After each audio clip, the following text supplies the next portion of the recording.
वहाँ के लोगों का विजन थोड़ा बदल गया हुआ है, सिर्फ इस हवाले से कि पाकिस्तानी दहशतगर्द हैं और पाकिस्तानी समझते हैं कि इंडियन बहुत अच्छे हैं, ठीक है। लेकिन ओवरऑल अगर आप बात करें, यहाँ के लोग दलेर हैं। अगर पाकिस्तान की बात की जाए, पाकिस्तान दलेर है इंडिया के मुकाबले, क्योंकि ये डरता नहीं है, ये मुल्क डरता नहीं है किसी से भी। अभी बदत है भाई, अभी बदत है। पैर कांप रहे थे, पसीने माथे पे थे और हमसे शाह महमूद साहब ने कहा, फॉरेन मिनिस्टर साहब ने, कि खुदा का वास्ता है अब इसको वापस जाने दें, क्योंकि 9 बजे रात को हिंदुस्तान पाकिस्तान पे अटैक। रोज आते हैं इस उम्मीद पे, आज जीतेंगे, कल जीतेंगे, परसों जीतेंगे, रोज हारते हैं। इंडिया को इस मुकाम तक पहुंचाने का मेन डेवलपमेंट जो फोकस था, वो सारी जो इंडस्ट्री ग्रोथ थी ना, उनकी प्रोफेशनलिज्म, उनका काम, उनकी इन्वेस्टमेंट इन टेक्नोलॉजी। मोदी साहब जो आए हैं, उन्होंने फार्मर्स के साथ इंसाफ नहीं किया। अच्छा। उन्होंने काफी ज्यादा पॉलिटिकल फंड्स जो है शिफ्ट किए हैं, फार्मर्स से अवे करके ज्यादा कॉर्पोरेशंस को फंडिंग दी है। आज भी आप सर्च करें कि the world top corrupt politician in the world, तो आप देखेंगे कि वो हमारे एक प्राइम मिनिस्टर का नाम आता है, जिसका नाम मैं नहीं लेना चाहूँगा, अब वो आप मेरा इशारा समझ गए होंगे।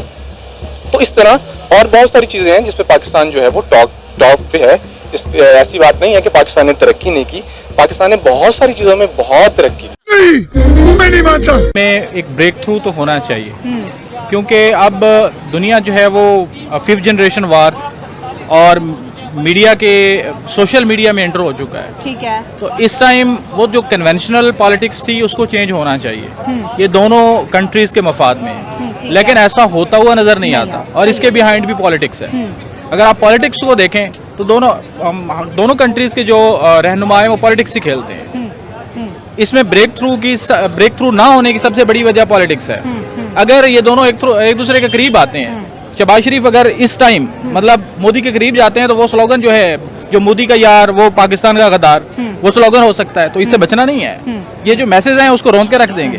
तो पॉलिटिक्स की वजह से मेरा नहीं। मोदी साहब भी तो कहते हैं कि पाकिस्तान जो है उसको घुस के मारेंगे और हमने इनके ऊपर बालाकोट एयर स्ट्राइक की, फिर वो कश्मीर क्रॉस बॉर्डर टेररिज्म की बात करते हैं। तो जितनी स्टेटमेंट मीडिया में आ चुकी है, तो मुझे भी ऐसा लगता है कि आमना सामना तो ऑफिशियली नहीं हो सकता। ये होता है, मीडिया पोजीशनिंग और होती है और जो बैकडोर इनकी स्ट्रेटजीज चल रही होती हैं वो डिफरेंट होती हैं। बात तो सही है। नमस्कार दोस्तों, कैसे हैं आप लोग? आशा करता हूँ आप लोग स्वस्थ होंगे। हमारे चैनल में आपका स्वागत है। इसी तरह हमारे वीडियो को लाइक करिए, सब्सक्राइब करिए और बेल आइकन जरूर दबाइए और हो सके तो उतना शेयर करिए। तो ज्यादा समय ना लेते हुए चलिए वीडियो स्टार्ट करते हैं। Let's begin. अच्छा, आए दिन हमारे हमसाए मुल्क भारत से कोई ना कोई खबर सामने आती है। इंडिया ने आज ये कर दिया, इंडिया ने आज वो कर दिया, इंडिया चांद पे पहुंच गया, इंडिया ने जो है ब्रह्मोस मिसाइल जो है वो लॉन्च कर दिया। इंडिया की डेवलपमेंट की खबरें सुन के मतलब लाइक हम थक चुके हैं, लेकिन उनकी डेवलपमेंट जो है वो रुकने का नाम नहीं ले रही। और जब पाकिस्तान की डेवलपमेंट की बात करते हैं तो पाकिस्तान के अवाम कहती है कि हमारे पास जज्बा बड़ा है। तो हमारी डेवलपमेंट क्यों नहीं हो पा रही? हम मौशी लिहाज से इतना पीछे क्यों रह गए हैं? हमारे आईटी सेक्टर देखें, आप हमारी इंडस्ट्रीज देखें, हमारे मुल्क में कोई भी इन्वेस्टर आके इन्वेस्टमेंट करने को तैयार नहीं है। अगर हमारे में इतना जज्बा कूट कूट के भरा हुआ है, तो आखिरकार वो रंग क्यों नहीं ला रहा? असल में बातें करने और काम होने में बहुत फर्क होता है। पाकिस्तान में सिर्फ ज्यादातर लोग ये हैं कि बातें करते हैं, काम कम करते हैं। यहाँ पे ऑनेस्टी बहुत कम है। पाकिस्तान में पुलिस से लेके हर बंदे तक हर जगह करप्शन ही करप्शन है। आप कहीं पे भी देख लें। इंडिया में ये है कि इंडिया में फर्स्ट ऑफ ऑल डॉलर्स की अगर मैं बात करूं, डॉलर्स वहाँ पे सस्ता है, यहाँ पे महंगा है, ठीक है। दूसरा, यहाँ पे पॉलिटिक्स ही अपने आप में अपने इश्यूज नहीं रिजॉल्व कर पा रहे, तो दूसरों के लोगों के इश्यूज कहाँ रिजॉल्व करेंगे, ठीक है। फिर बात आती है कि लोगों की, यहाँ लोग एक बंदा अगर करप्ट कर रहा है तो दूसरा बंदा उसके पीछे पीछे जाएगा कि मैं भी करप्शन करके मैं भी अपना प्रॉफिट कमा लूँ किसी तरीके से। तो अगर इसी तरह चलता रहेगा पाकिस्तान में, तो ऑब्वियसली कोई किसी तरह भी आगे नहीं बढ़ने वाला। पाकिस्तान नीचे से नीचे और खत्म होता जाएगा। आपको पता है पिछले दिनों यूएसए के कांग्रेसमैन ने एक स्टेटमेंट दी थी इंडिया के प्राइम मिनिस्टर नरेंद्र मोदी को लेकर कि इंडिया आज जहां पे खड़ा है उसके पीछे इंडिया के प्राइम मिनिस्टर नरेंद्र मोदी का विजन है।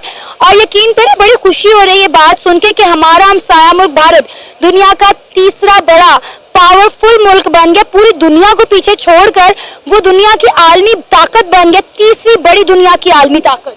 जी बिल्कुल, क्योंकि मैं आपको अपनी बात बताऊं तो मेरे खुद अपने बहुत सारे इंडियन फ्रेंड्स हैं, इवन मेरे काफ़ी सारे एक्टर्स हैं जो दोस्त हैं मेरे इंडिया से भी, लेकिन मुझे खुशी होती है उनको देखकर, उनके पर्सनैलिटी, उनकी जगह, आप वहाँ पे उनका रहन सहन भी देखेंगे तो यहाँ के बहुत हाई क्लास जाओ ना तो फिर उनका नॉर्मल रहन सहन वैसा है। तो उनका और हम में कंपटीशन बिल्कुल भी नहीं अब रहा। हम क्रिकेट में भी हारे हैं, हम डेवलपमेंट में भी हारे हैं, हमारा पाकिस्तान सिर्फ बातें करने रह गया है। पॉलिटिक्स की बात करें, नून लीग, पीटीआई, फिर मौलवी, ये सारे आपस में लड़ के इन लोगों ने अपना हशर किया हुआ है। लोग जाए, आवाम जाए तो जाए कहाँ, महंगाई से महंगाई होती जा रही है, किसी ने किसी को कुछ नहीं पड़ा हुआ, हर एक अपना अपना लगा हुआ है। और जब हम इंडिया की बात करते हैं, इंडिया ने इतना कुछ कर लिया, इंडिया ने डेवलपमेंट कर ली, तो फिर कहते हैं भाई इंडिया में वॉशरूम नहीं है, इंडिया में गुर्बत बहुत है, लोग फुटपाथों पे सोते हैं। हमारे पास ये जवाब होता है आगे से पेश करने के लिए। अब बुराई करें तो फिर बुराई करने को तो बहुत सारी चीज़ें हैं। फिर पाकिस्तान में भी बहुत सी गंदगी तो पाकिस्तान में हर तरफ ही है, ठीक है। जहाँ अच्छाई है वहाँ बुराई है, और जहाँ बुराई है वहाँ अच्छाई भी है, ठीक है। तो इंडिया में अगर मैं तारीफ करूँगा तो इंडिया की ही करूँगा या दूसरी कंट्रीज़ की करूँगा, क्योंकि उन्होंने दिखाया है। पाकिस्तान में अगर वैसे ओवरऑल बात करें, हाँ रोड्स बनी है, अगर रोड्स की बात करें तो रोड्स का क्या करना है हमने, ज़्यादा से ज़्यादा लाहौर का नक्शा ही बदल के पूरा रख दिया। लाहौर का नक्शा क्या होता था, लोगों को पता होता कि लाहौर है, अब सिर्फ गाड़ियाँ हैं और सिर्फ आबादी है। और नक्शे में तो हमने कश्मीर को भी डाल लिया, तो क्या कश्मीर हमारा हो गया? कुछ भी नहीं, सिर्फ बातें हैं, ये सिर्फ बातें हैं। ना कश्मीर हमारा हुआ, ना पाकिस्तान हमारा हुआ। अभी भी जब ये जो अभी गवर्नमेंट आई थी शहबाज शरीफ के अंडर, जो अभी जो इसको सुपरवाइज कर रहे हैं, जब ये गवर्नमेंट आई थी तो ये सोचा जा रहा था कि पाकिस्तान चाहता है कि वो अफगानिस्तान के साथ उसकी जो टाइज हैं वो थोड़ी सी टाइट होंगी और ये थोड़ा सा इंडिया के करीब होगा। लेकिन प्रॉब्लम ये है, इंडिया हमारे करीब क्यों आएगा? He is a growing economy, बिल्कुल वो के करीब आएगा। पाकिस्तान या कोई भी मुल्क हो, पाकिस्तान हमारे लेवल का ही नहीं है। लेकिन नहीं, ऐसी बात नहीं होती। IR में ये होता है, इंटरनेशनल रिलेशन में ये होता है कि आपका इंटरेस्ट, यहाँ ना दोस्त यार कुछ भी नहीं होता। चाइना हमारे करीब आ रहा है, इंटरेस्ट देखा जाता है कि किसका किसमें कितना इंटरेस्ट है, फायदा कहाँ से कितना मिलेगा। और ये भी नहीं होता कि 100% फायदा भी नहीं मिलता होता, ये गिव एंड टेक होता है। मुझे क्या दोगे, आप क्या लोगे, ये चीजें होती हैं बेसिकली IR में। तो इंडिया से हम लेने ही जाएंगे, हमें उसको देने के लिए क्या है, तो क्यों आएगा हमारे पास भाई, सीधी सी बात है। हाँ, मतलब इंडिया को ही पता है कि करीब आएगा तो लेने आएगा। लेकिन ऐसी बात भी नहीं है कि इंडिया हमारे बगैर रह भी नहीं सकता। जैसे कि कब से तो इग्नोर कर दिया, रह तो रहा है 10 सालों से अपनी फॉरेन पॉलिसी में से इंडिया को, पाकिस्तान को इंडिया ने माइनस किया। हमारी एक स्ट्रेटेजिक जो अहमियत है, we are the battle ground. अच्छा, ठीक है, राइट नाउ। अच्छा, बट जब हम इस बैटल ग्राउंड में, इस बैटल से निकल जाते हैं, तो हम इस रीजन में मेन प्लेयर हैं। ठीक है, थ्रू CPEC हम कनेक्ट करते हैं चाइना को, हम कनेक्ट करते हैं सेंट्रल एशियंस को, थ्रू अफगानिस्तान हम कनेक्ट करते हैं टर्की को, हम कनेक्ट करते हैं ईरान को। लेकिन CPEC को भी खत्म करने के लिए इंडिया ने अपना भी तो एक कॉरिडोर लॉन्च कर लिया है ना, India middle east Europe economic road, जो कि CPEC तो उसके आगे जो है ना जीरा बराबर है। आप जरा देखिएगा, बिल्कुल आपकी मैं बात मान सकता हूँ, लेकिन एक काम देखिएगा, अगर चाइना यही, क्योंकि उसकी चाइना के साथ टाइज अच्छी नहीं है, अच्छी नहीं है, लेकिन ट्रेड देखें $125 बिलियन की, और इंडिया जितने भी हथियार बनाता है कह रहा है कि मैं चाइना के लिए बना रहा हूँ, लेकिन जंग भी नहीं हो रही। I wouldn't second you. मेरी बात सुनिएगा, चाइना ने ये एक चांस था, चाइना की टाइज पाकिस्तान के साथ बनना पाकिस्तान के हक में है, ठीक है। और चाइना के ताल्लुकात चाइना के अमेरिका के साथ ताल्लुकात अच्छे नहीं है, जबकि अमेरिका यूटिलाइज करता है इंडिया को अगेंस्ट चाइना। चाइना के ऊपर आंख रखने के लिए वो यूटिलाइज करता है, ऑब्वियसली करता है। और हम किसके अगेंस्ट हैं? हम इंडिया के अगेंस्ट हैं। और हम किसके क्लोज हैं? चाइना के क्लोज हैं। तो यहाँ पे कभी भी अमेरिकन का भी इंटरेस्ट है इंडिया के अंदर।